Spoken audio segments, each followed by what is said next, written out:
पत्री 8 का 1 पढ़िए। अतः अब जो मसीह यीशु में है हाँ। उन पर दंड की आज्ञा नहीं, हाँ। क्योंकि वे शरीर के अनुसार नहीं वरन आत्मा के अनुसार चलते हैं।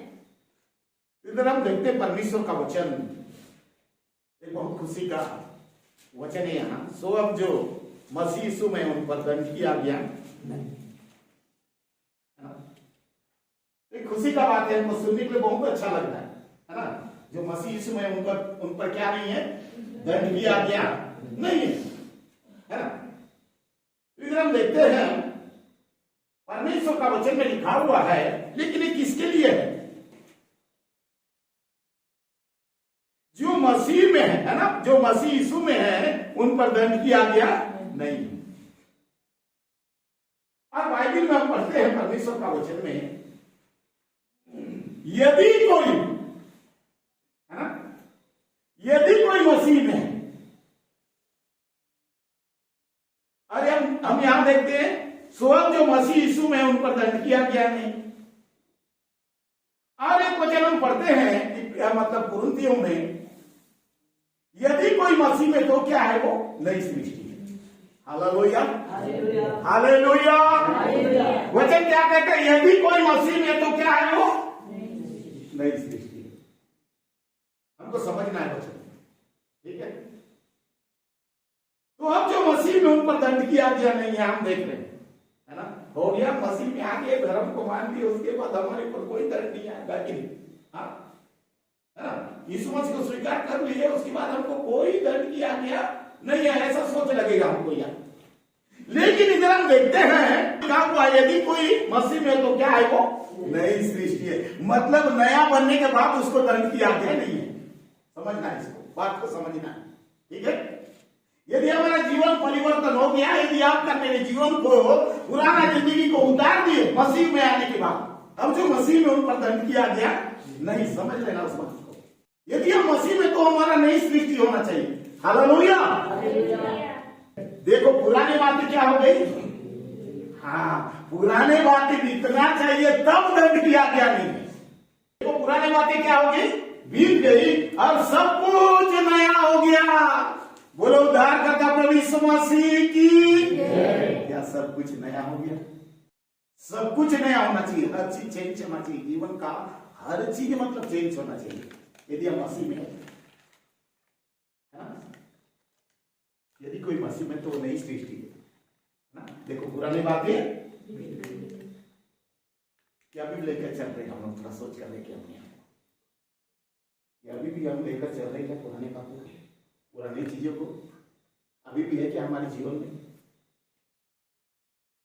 यदि अभी भी है तो दंड, हम दंड से आप में बचेंगे नहीं, याद रखें। यदि अभी भी पुरानी बातें हमारे जीवन में है, मसीह को अपनाने के बाद, मसीह में आने के बाद, मसीह यीशु को उद्धारकर्ता के रूप में स्वीकार करने के बाद भी यदि पुराना जीवन आप में जी रहे हैं, कुछ भी परिवर्तन नहीं है, कुछ भी बदलाव नहीं है, तो दंड से आप में बचेंगे नहीं। कोई समझ रहे हैं कि दूसरा समझ रहे हैं? क्या समझ में आया ये वचन? सुअर जो मसीह में है उन पर दंड की आज्ञा नहीं, क्योंकि वो शरीर के अनुसार नहीं। बोलो उद्धारकर्ता प्रभु यीशु मसीह की। यहाँ क्या लिखा हुआ है? क्योंकि वे शरीर के अनुसार नहीं वरन आत्मा के अनुसार क्या करते हैं, वो लोग चलते हैं। परमेश्वर का वचन जब भी हम पढ़ते हैं उनको हम समझना चाहिए। यहाँ लिखा हुआ है, पहले तो बोल दिया, सो अब जो मसीह यीशु में उन पर दंड की आज्ञा नहीं, क्योंकि वे शरीर के अनुसार नहीं वरन आत्मा के अनुसार क्या करते हैं, वो लोग आज हम कैसे चल रहे हैं, हमको एक सोचने की बात है ना। हमारे लिए एक गहराई से सोचने की बात है। मसीह लोगों के लिए, परमेश्वर की संतान होने के नाते, परमेश्वर के बेटा बेटी होने के नाते, आपका मेरे जीवन में क्या होना चाहिए, परिवर्तन होना चाहिए। आपको मुझे आत्मा के अनुसार चलना है, शरीर के अनुसार नहीं। शरीर जो बोलता है ऐसा नहीं, परंतु आत्मा जो बोलता है, आत्मा के चलाए आपको मुझे चलना बहुत ही जरूरी है। हालेलुया। यदि आपको मुझे दंड की आज्ञा से बचना है तो क्या करना पड़ेगा? हमको आत्मा के चलाए अनुसार हमको चलना पड़ेगा। बाइबल में लिखा हुआ है, जितने लोग परमेश्वर के आत्मा के चलाए चलते हैं वे ही परमेश्वर के बेटा बेटी हैं। कोई नहीं। जितने लोग परमेश्वर के आत्मा के चलाए चलते हैं वे ही क्या हैं? परमेश्वर के बेटा और बेटी। हम थोड़ा सोच कर देखें, हम आत्मा चलाए चल रहे हैं क्या? परमेश्वर का आत्मा जो बोल रहा है वो काम को कर रहे हैं क्या? परमेश्वर का आत्मा यदि हमको चलाना चाहता है, आप पर में चल रहे हैं क्या? यहाँ पर मैं शरीर की इच्छा पूरा कर रहे हैं? थोड़ा सोच कर देखें। हम दोस्त लगाने वाले कौन होते हैं? आप लोग अपने आप के बारे में थोड़ा जांचना है ना? अपने आप के बारे में हमको क्या करना है? वो रखना है। ये दंड और दुख तो बाइबल में लिखा हुआ है ना? दंड से तो बचेंगे नहीं, है ना? जो आत्मा चलाए नहीं चल रहे, जो शरीर के अनुसार दिल काट रहे हैं, वो लोग तो दंड से बचना मुश्किल है, क्योंकि हर एक बातों का लेखा जोखा कौन कर रहा है? कौन कर रहा है? परमेश्वर कर रहा है। पन्ना पलटते जाएगा, है ना? पन्ना क्या करेगा? पलटते जाएगा, है ना? इंसाफ का तराजू किसके हाथ में होगा? खुल जाएगी किताबें होगा, है ना? क्या होगा? खुल जाएगी किताबें, है ना? ऐसा रहेगा काटा। खतरनाक बात है। आप लोग याद रखिए, सीरियस लेना है, मसीह लोग सीरियस लेना है। आपको मुझे बार बार परमेश्वर का वचन से चेतावनी मिलता है, हमको क्या लेना है? उसको सीरियस लेना है। कभी भी मजाक में नहीं लेना है। खट्टा में परमेश्वर का वचन को नहीं उड़ाना है। कभी भी हम सुनते एक कान सुनते दूसरा कान में निकालते हैं, ये बहुत गलत बात है ना? बाइबल में लिखा हुआ है, खुल जाएगी किताबें जब भी हिसाब, वहां कोई नहीं बचेगा।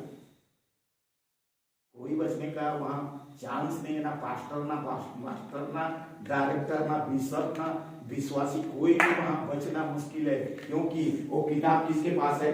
विश्वासी के पास। खुल जाएगी किताबें जब भी हिसाब होगा। हिसाब का तराजू यीशु के हाथ में। जो भी तू कर रहा है यीशु वो हालेलुया। का हिसाब क्या करना पड़ेगा तुझको देना? Hallelujah, hallelujah. अभी को याद करने से ऐसा लगता है, अभी तो आप लोग को कुछ नहीं लग रहा होगा, अभी कुछ नहीं लग रहा है। जैसा चाहे ऐसा हम चल रहे सभी लोग, है ना? जैसा चाहे हम लोग, हमको कौन रोकने वाला है, ठोकने वाला है, बोलने वाला है ना? पास्टर बोलने से भी नहीं, मास्टर बोलने से भी नहीं, कई लोगों को डांट डांट के धरती जाने से भी नहीं, है ना? हम अपनी इच्छा अपनी मर्जी अनुसार चलते हैं, लेकिन एक दिन वो हर एक बातों का हिसाब यीशु के हाथ में होगा। हालेलुया। खुलेगा किताब, है ना? किताब खुलेगा। हम में से हर एक लोगों का एक एक पन्ना है इसमें, एक एक पन्ना हम में से सारे लोगों का एक एक पन्ना है इसमें। याद रखें हम क्या कर रहे हैं, कहाँ जा रहे हैं, है ना? क्या क्या कर रहे हैं, दिन भर में हम कैसा अपना जीवन को बिता रहे हैं, वो पल पल भर का हिसाब किसके पास है? यीशु के पास है। हालेलुया। जो भी तू कर रहा है यीशु वो हालेलुया। इसलिए यहाँ पर मैं बड़ा डर के साथ, भय के साथ, कुछ भी जीवन हमारे वचन में लिखा हुआ है ना? 4 दिन की जिंदगी है। कितना दिन की जिंदगी है? 4 दिन। याद रखें, है ना? 4 दिन में भी कितना दिन का जवानी है? 2 दिन, है ना? हाँ, वो 2 दिन में हम कैसे कैसे चल रहे हैं, थोड़ा सोच कर देखें।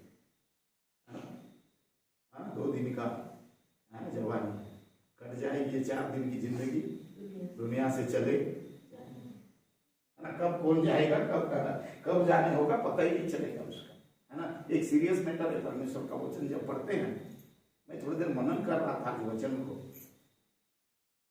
मेरा दिल को परमेश्वर का वचन है, ये वचन छू लिया। सचमुच में प्रभु हमारा हर बात का हिसाब रख रहा है।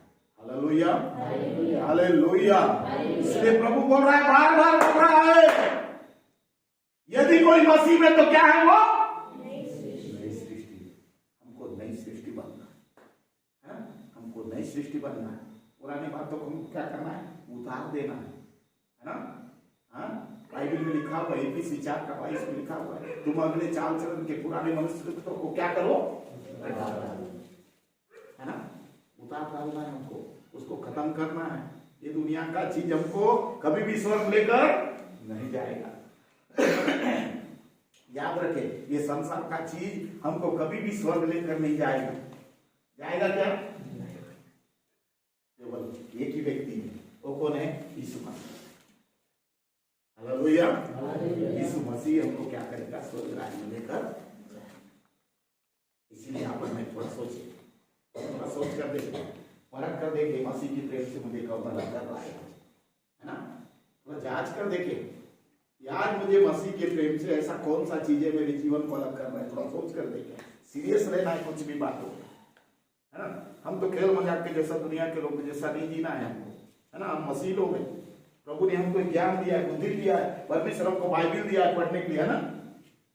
दुनिया में जीने के लिए, दुनिया में कैसा चलना है, दुनिया में कैसे रहना है, दुनिया में कैसे मतलब जीवन जीना है, तमाम बातों को समझने के लिए प्रभु ने क्या किया है? हमको परमेश्वर का वचन को दिया। हालेलुया। और वो वचन कहता है तेरा, इसीलिए दाऊद क्या कहता? तेरा वचन मेरे पांव के लिए क्या है? दीपक है। मेरे मार्ग के लिए क्या है? यदि हम परमेश्वर का वचन को पढ़ते पढ़ते भी हम अंधकार में, तो क्या फायदा? कोई फायदा है क्या? हमारे पास रोशनी है, हमारे पास उजाला है, उजाला रहते रहते भी हम अंधकार में, तो उसका उजाला रहने का कोई मतलब है क्या? कोई फायदा देगा हमको? नहीं। तो इसीलिए जो उजाला प्रभु हमको दिया है, जो रोशनी परमेश्वर आपको मुझे दिया है, उस रोशनी को अच्छा इस्तेमाल करिए आप, है ना? कितना सुंदर वचन हमको दिया है, बाइबिल दिया है। आप और मैं रोज पढ़े उसको, रोज आप और मैं पढ़ना है, बिना रुके आपको मुझे प्रार्थना करना है। हमको प्रतिदिन क्या करना है? बाइबल को अध्ययन करना है। हालेलुया। कोई आपको मुझे दुनिया का पापों से, दुनिया का चीजों से, संसार के विलासाओं से, संसार के बातों से, वही वचन आपको मुझे बचाएगा। हालेलुया। इसलिए आप पर मैं क्या करना है? ध्यान देना है। तो अब जो मसीह यीशु में हम पर दंड किया गया, मसीह यीशु में है तो, है ना? और उसमें हमने देखा कुरिन्थी में लिखा हुआ, यदि कोई मसीह में तो नई सृष्टि होना है। मसीह में है तो हमारा बदलाव होना है, हमारी जिंदगी बदलाव होना है, हमारा चाल चलन बदलाव होना है, हमारा बातचीत बदलाव होना है, हमारा व्यवहार क्या होना चाहिए? बदलाव होना चाहिए। हर चीज में क्या होना चाहिए? परिवर्तन होना होगी, नहीं तो क्या फायदा, है ना? उससे अच्छा दुनिया में जी, है ना? उससे अच्छा क्या करना है? दुनिया में जी। दुनिया के लोग और हमें से क्या होना चाहिए? अंतर होना बहुत ही जरूरी है। हालेलुया। यीशु मसीह कहता है तुम जगत की ज्योति। पहले बोला मैं जगत की ज्योति हूं। पहले क्या बोला यीशु मसीह? मैं जगत की ज्योति हूं। बाद में क्या बोला? हाँ, तुम जगत की ज्योति। बोलो उद्धारकर्ता प्रभु यीशु मसीह की। जब वो पिता के पास गया, वो जाने से पहले बोल दिया तुम जगत की ज्योति हो। हालेलुया। तो ज्योति का काम क्या है? रोशनी फैलाना, है ना? उजाला देना, लोगों को प्रकाश देना। ये हम क्या दे रहे हैं? हम लोगों को उजाला ना रही, पूरा अंधकार में नहीं सकता, हम लोग अंधकार में चले जा रहे हैं। पता नहीं, आप लोग थोड़ा सोच कर देखो, है ना? दुनिया के लोग को हम खींच रहे हैं कि हमको दुनिया के लोग खींच रहे हैं? थोड़ा सोच कर देखना है, परख कर देखना है ना? हम लोगों को उजाला में ला रहे कि हमको लोग अंधकार में लेकर जा रहे हैं, है ना? हमको लोगों को उजाला बनाने के प्रभु ने क्यों जवाबदारी दिया? हालेलुया। तुम जगत की ज्योति। हालेलुया। जो नगर पहाड़ में बसे हो, कहां बसे हो? नगर पहाड़ में बसे, वो छुप नहीं सकता। क्या नहीं सकता? क्या नहीं कर सकता? छुप नहीं सकता, इसलिए उसको छुपाना नहीं। हालेलुया। इसलिए आप प्रभु का वचन को माने। वचन में लिखा हुआ यदि कोई मसीह में तो नई सृष्टि है, पुरानी बातें बीत गई, देखो सब कुछ नया। नया जब होता है ना, जब नया होता है ना, पुराना चीज को कोई ध्यान नहीं देता, ठीक है? उसके बाद वो क्या करता है? जब नया होने के बाद आत्मा चढ़ाई चलता है। हालेलुया। परमेश्वर का हर एक बातों को मानता है, परमेश्वर का हर एक आज्ञा को मानकर चलता है, उसके वचन के अनुसार अपना जीवन को बिताता है। हालेलुया। इसलिए आपको मुझे दंड की आज्ञा से बचना है तो क्या करना पड़ेगा? सब चीज को उतारना पड़ेगा। हालेलुया। नए मनुष्य को पहनना पड़ेगा। क्या पहनना पड़ेगा? नया मनुष्य को पहनना पड़ेगा। हालेलुया। प्रभु आपको क्या करेगा? आशीष देगा। आने वाला दिन में अभी हम सीखेंगे, क्योंकि समय हमारे पास कमी होने के कारण अभी ये वचन को यही मैं समाप्त करता हूँ। प्रभु इस वचन के द्वारा हम सबको आशीष